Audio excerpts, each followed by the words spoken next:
Welcome my sweet friend उत्कर्ष ज्ञान study smart think sharp. नमस्कार। चलिए आज समय में एक बहुत लंबा सफर तय करते हैं और दुनिया की पहली महान शहरी सभ्यताओं में से एक के राज खोलते हैं। यही वो पहेली है जिसे आज हम सुलझाने की कोशिश करेंगे। ये कहानी हजारों साल पुरानी है, पर आज भी हमें हैरान कर देती है। तो हमारी इस खोज की यात्रा इन 5 पड़ावों से गुजरेगी। हम परत दर परत उस प्राचीन दुनिया, वहां के लोगों और उनके अंत की कहानी को समझेंगे। तो ठीक है, शुरुआत करते हैं बिल्कुल शुरुआत से। कहानी शुरू होती है भारतीय उपमहाद्वीप पर इंसान के पहले कदमों से।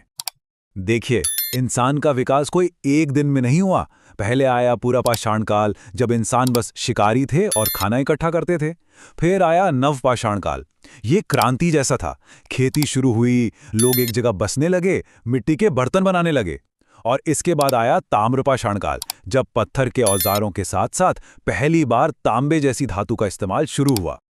अब सवाल ये उठता है कि हमें ये सब पता कैसे चलता है? तो वो ऐसी ही अध्ययन सामग्री और पुरातात्विक खोजों से पता चलता है।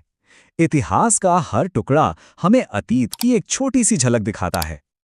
चलिए अब कहानी में एक लंबा जंप लेते हैं और सीधे 20वीं सदी में चलते हैं। यहाँ एक ऐसी खोज हुई जिसने इतिहास की किताबों को दोबारा लिखने पर मजबूर कर दिया। जरा सोचिए, सिर्फ 1 साल के फर्क में 2 विशाल प्राचीन शहर खोज निकाले गए।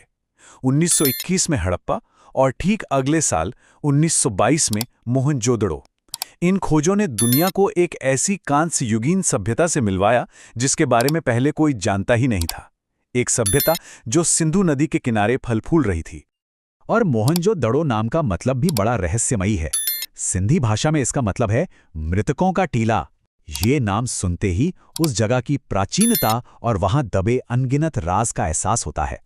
तो चलिए अब इस सभ्यता के कुछ बड़े शहरों का एक छोटा सा टूर करते हैं और देखते हैं कि वो कितने कमाल के थे। ये लिस्ट देखिए, इससे अंदाजा लगता है कि यह सभ्यता कितनी दूर दूर तक फैली हुई थी। पाकिस्तान के सिंध में मोहनजोदड़ो से लेकर भारत में गुजरात के लोथल तक, और राजस्थान के कालीबंगा से महाराष्ट्र के दैमाबाद तक। हर जगह की अपनी एक कहानी है। जैसे लोथल का विशाल डॉकयार्ड जो समुद्री व्यापार का सबूत है, या कालीबंगा में दुनिया का पहला जुता हुआ खेत। हड़प्पा के शहरों की सबसे बड़ी खासियत थी उनकी शहरी योजना, मतलब सिटी प्लानिंग। मोहनजोदाड़ो जैसे शहर आमतौर पर 2 हिस्सों में बटे होते थे। एक ऊंचा किले जैसा हिस्सा जिसे गढ़ कहते थे, शायद यहां शासक वर्ग रहता होगा, और दूसरा था निचला शहर जहां आम लोग रहते थे। ये कोई अपने आप नहीं बस गया था, इसे बाकायदा डिजाइन किया गया था। हाँ, ये 2 हिस्सों वाली बनावट ये उनके समाज के बारे में भी बहुत कुछ बताती है। एक तरफ शासकों और बड़े अनुष्ठानों के लिए सुरक्षित जगह, और दूसरी तरफ आम नागरिकों का चहल पहल भरा जीवन। ये बंटवारा ही शहर की कहानी कहता है। अच्छा, तो शहरों की बड़ी बड़ी इमारतों और सड़कों से हटकर अब थोड़ा हड़प्पा के लोगों की रोजमर्रा की जिंदगी में झांकते हैं। क्या कोई अंदाजा लगा सकता है कि वो कौन सी एक चीज थी, कौन सा एक मटेरियल था जिसने इस पूरे युग को उसका नाम दिया? जी हां, कांसा यानी ब्रॉन्ज। तांबे और टिन को मिलाकर उन्होंने एक ऐसी मजबूत धातु बनाई जो उनके औजार, हथियार और कलाकृतियों के लिए बहुत जरूरी थी। और इसी वजह से इस युग का नाम पड़ा कांस्य युग या ब्रॉन्ज एज। उनकी टेक्नोलॉजी तो कमाल की थी। सोचिए, हर शहर में एक ही साइज की पक्की ईंटों का इस्तेमाल। ये बताता है कि उनके पास बड़े पैमाने पर उत्पादन और एक सेंट्रल प्लानिंग थी। उन्होंने लॉस्ट वैक्स जैसी एडवांस्ड तकनीक से कांसे की मूर्तियां बनाई। लोथल जैसे बंदरगाहों से दूर दूर तक व्यापार होता था। उनकी कला का सबूत उनकी छोटी छोटी मुहरों पर मिलता है। और हाँ, सुर्ख कोटड़ा में घोड़े के अवशेष मिलना आज भी इतिहासकारों के लिए एक पहेली है, क्योंकि ये उस समय घोड़ों की मौजूदगी पर एक बड़ा सवाल खड़ा करता है। लोथल, जो कि एक बंदरगाह शहर था, उसे तो हड़प्पा सभ्यता का मैनचेस्टर भी कहा जाता है।